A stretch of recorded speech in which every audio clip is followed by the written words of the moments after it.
as we celebrate Women's Month, the month of August 2020, this year is one of those unusual.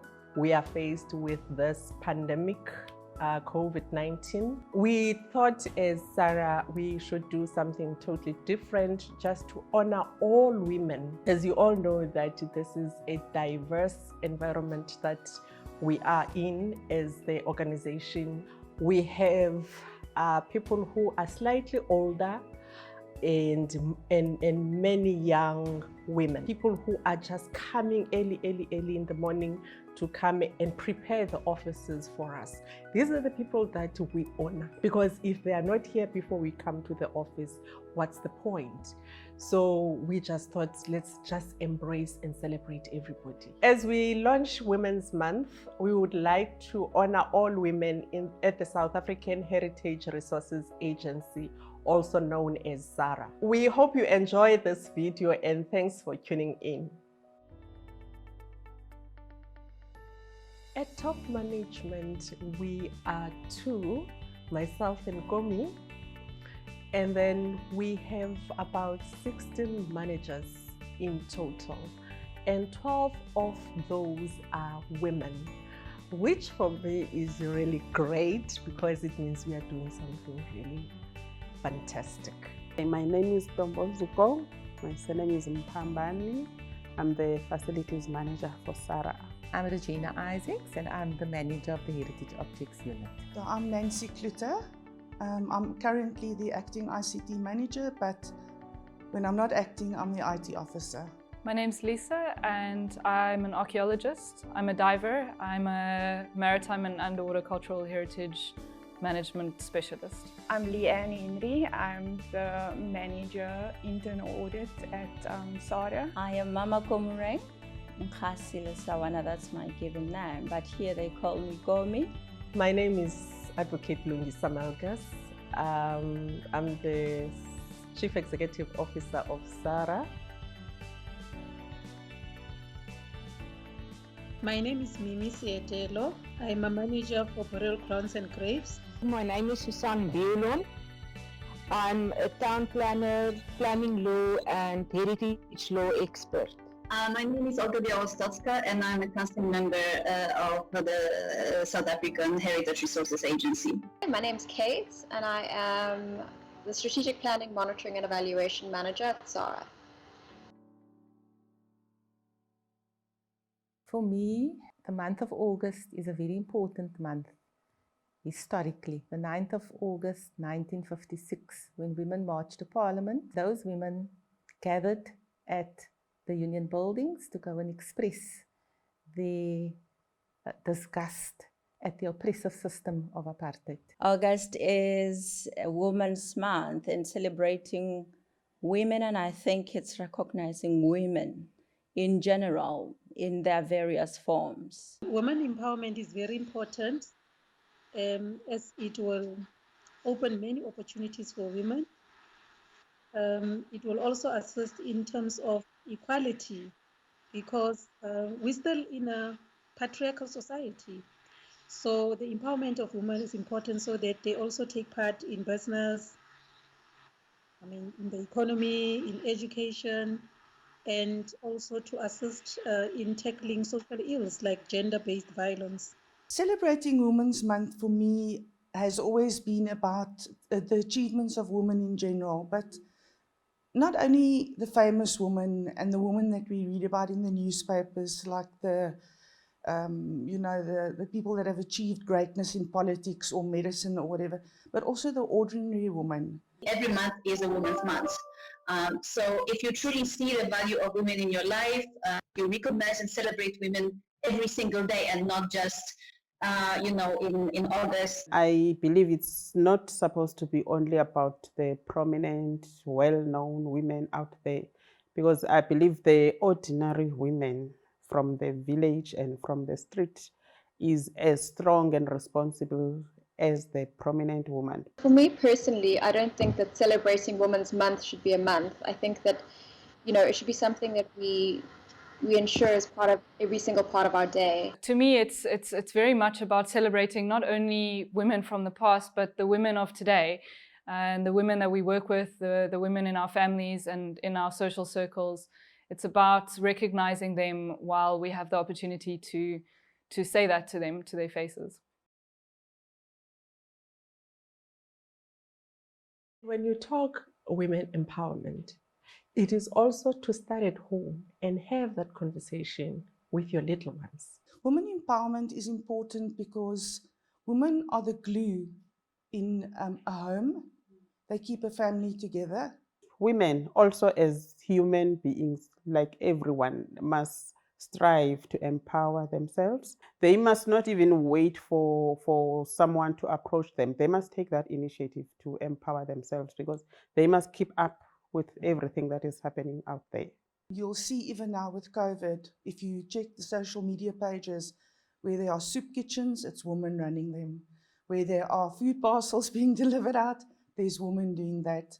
So women need to be empowered because they are a very important role in our communities all across the world. I came to SAHRA initially as an intern in 2016, and I very quickly had to kind of learn and think on my feet. I must say my journey at SAHRA has been such that when faced with difficulty, I have been supported by my managers. I've been at SAHRA such a long time, so I've had different experiences. In the context of like being a woman at SAHRA, I feel like SAHRA in particular, if you look at our leadership composition and stuff, we're mostly women. We're mostly getting along.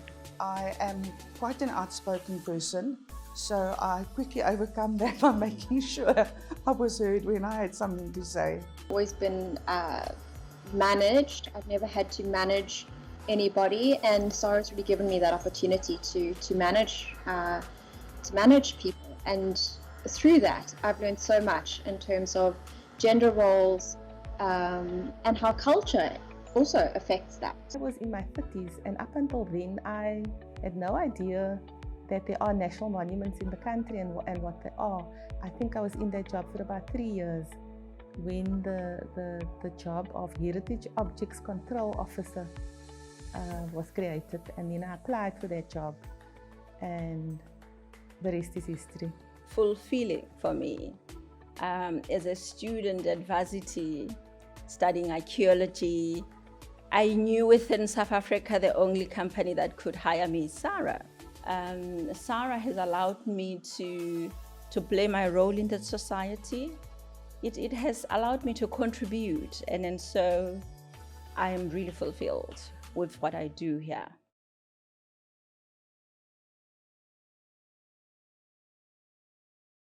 I only realize now that I've grown up and have met other people and have been to other places that they were actually challenges. But when they were happening, I did not regard them as challenges. Sometimes it's raining, sometimes you walk barefoot, you must go fetch water from the river, fetch wood, cook outside, make fire. So that's why I'm saying some of them, I only realize now that I've seen it all or almost all out there, that they were actually challenges, but we didn't regard them as challenges. I grew up in Poland, and I grew up with plenty of opportunities to build myself as a person and as a professional. So I can't really complain. As an African woman, you have dreams, and most of those start with what it is that you study at varsity, how you are able to access varsity. And so it relied heavily on having those bursaries, and really that's what you worry about. Will my application be successful? For many, many years, women did not play a role anywhere. And if they had a job, it was a low-level job. It was never a job that was in a high rank or a high level. From an education point of view, I was fortunate to be in a good school with good teachers who mentored me, who I still have relationships with to this day, women teachers especially? My generation grew up under apartheid. So the opportunities that young people have today, though there aren't many of them, but the kinds of opportunities available to young people were not the same for us at the time, because we had a system of apartheid that segregated people and where resources were skewed.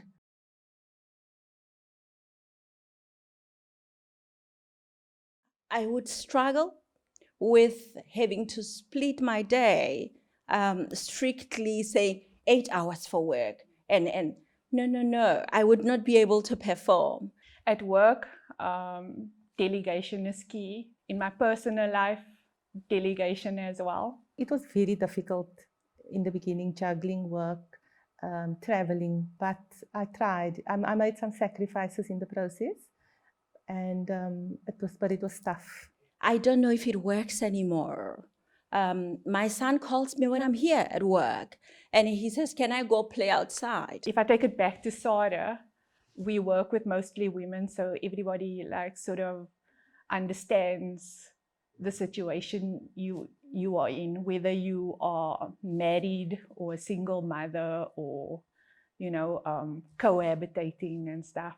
It has become more of a job integration, but being able to know that it's okay for me to be in touch with my family when I'm here, to deal with other things that form part of me when I'm here, it allows me to be more effective. Weekend is weekend. During the week, I can log on even at 10 o'clock at night and all of that, but weekends, from Friday evening, I don't switch the laptop on. I'll see it on Monday.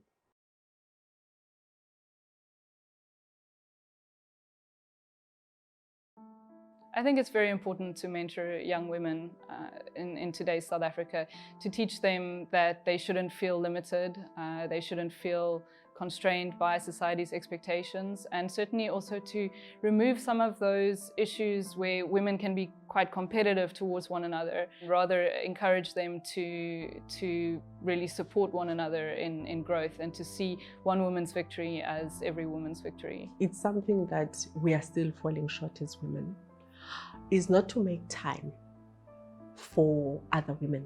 We need to support one another and not to suppress other women. It's important to empower our women so that we can take our righteous place where we need to be next to men. It has to start with oneself.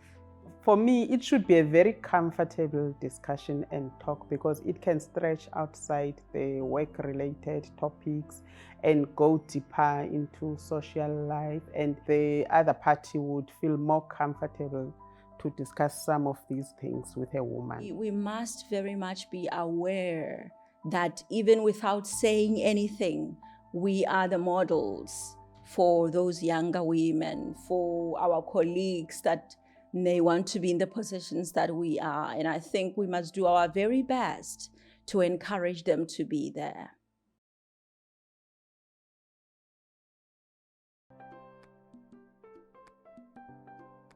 One of the things that we are really passionate about in this organization is the development and also giving opportunities to the youth. We give them purpose in life. Waking up in the morning, doesn't matter whether it's for 3 months to 6 months or a year, but you wake up with a purpose. It boosts your morale and everything. So I do think that we are on the right track here. We don't just develop all these targets, but they have to have an impact in our communities. And then if there are positions that are vacant, we also give them that opportunity to apply without asking them about the experience. We would like to do more, but with the little that we have, we are trying to share impact in people's lives.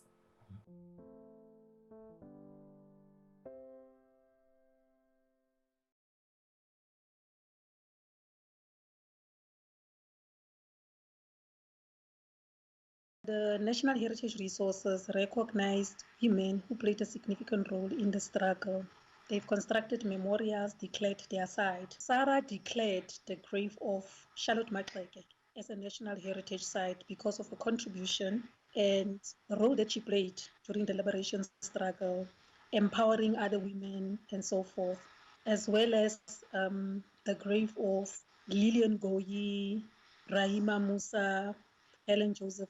So those women played such a role. You've got Makwena Matlala, Winnie Mandela. She also played a significant role during the apartheid regime as a social worker.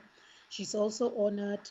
In terms of the heritage legislation, these women are very, very, very important. They shaped up our society. They liberated us. They liberated young women to be strong enough to be able to take leadership positions. Hence, today you can see women in leadership positions. I can think of the late Alta Kriel, who was the curator of the Grote Schuur Museum. She had a very interesting approach to conservation, and she in fact guided us on a conservation assessment that was done at our Yosafat, and it's still useful today, as basic and simple as it was.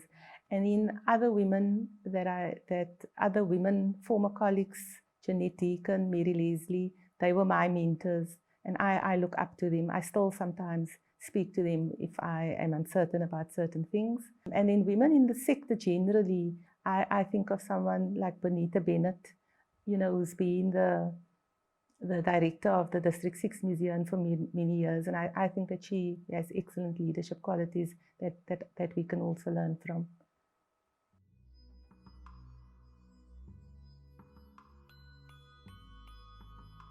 Find a way to educate yourself. The only thing that's standing before you or as a hurdle is that person in the mirror. Don't worry about whether or not society expects you to act a certain way, or whether certain roles are traditionally reserved for men or anything like that. It's really about being strong and not being intimidated by what's around you, and not worrying about so much about what other people think. They must take any opportunity to study and to become better versions of themselves. The opportunities are out there. I so wish that women can start supporting one another, because this can't be easy for the victims. Whether they have attracted it or whether they have encouraged it as seen by the world, but it should not be easy for the victims to deal with. And unfortunately, some of them don't make it. The incidents are fatal. Yes, my advice to women would be to join networks. As we know that South Africa is a developing country, it's very difficult to find jobs, but joining networks and getting skills. I think by growing, we empower ourselves, and by empowering ourselves and being confident and being self-aware, that's a way in which we can really inspire others. I'd like to paraphrase Bob Marley, who said, emancipate yourself from mental slavery. None but ourselves can free our minds. And I do believe that if you live by that rule, you will know where you're going, and sooner or later you get there. Do not think that your dream is not achievable. Just always remember that whatever you dream, you can achieve it. Not everybody can go to university, not everybody can get a bursary, not everybody's parents have got money to send them, but that does not stop you from taking the resources that are available. There are many free courses online, especially being in IT. You can self-study and make yourself a better person emotionally, mentally, physically. It's all online, it's all there. Reach out to community leaders, go and volunteer even. If you don't have a job but you want to learn in a specific direction, go into that company and say, I will do it for free, but teach me. So be brave and grab any opportunity you can. Finally, we would like to take this opportunity and honor all women at SAHRA. Nkosazana Machete, Natasha, Zaida, Meliswa, Ndipiwe, Komi, Vuiseka, Heidi, Palmera, Zinzi, Ragnar, Leanne, Simtandile, Noncedo, Refilwe, Namonde, Leonile, Kitumetse, Kim, Sydney, Retumetsi, Nancy, Ate, Lungi, Nandi, Zuko, Rivka. Nokukhanya, Kate, Buiswa, Karaba, Atenkosi, Regina. Bonga, Tashrika, Nini, Khoputso, Bongeka, Ayanda, Lisa, Zakona, Mandisa, Ajira, Ditloriso, Simakaleng, Nadia, and Bongiwe.